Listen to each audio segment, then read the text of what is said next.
नमस्कार. महाराष्ट्र माझामध्ये आपणा सर्वांचं स्वागत.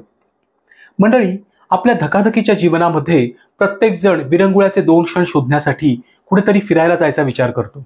आणि त्यासाठी मग कधी कधी आपण आपले आप्तजन किंवा मित्रमंडळी यांना सोबत घेऊन जातो. शासकीय कामं, बँकांमधली काही कामं यासाठी सुद्धा कोणातरी जाणकार व्यक्तीला आपण आपल्या सोबत घेऊन जातो. डॉक्टर, वैद्य किंवा काही वैद्यकीय तपासण्या करायच्या असतील तेव्हाही आपल्यासोबत कोणतरी असेल तर आपल्याला बरं वाटतं. खरं आहे ना? कधी ना कधी आपल्याला कोणाची तरी सोबतही लागतेच. सोबत, आजचा शब्द आहे सोबत. सोबत हा शब्द आला आहे अरबी शब्द सुहबत वरून.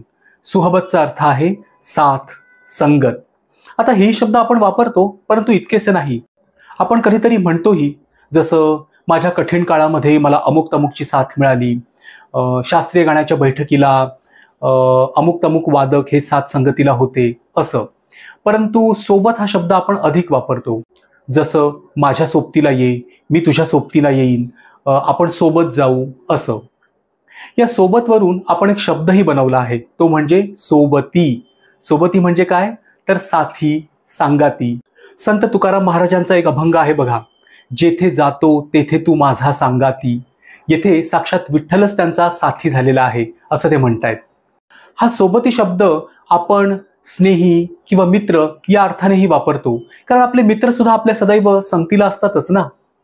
मंडळी, आजचा भाग तुम्हाला कसा वाटला हे मला अवश्य कळवा.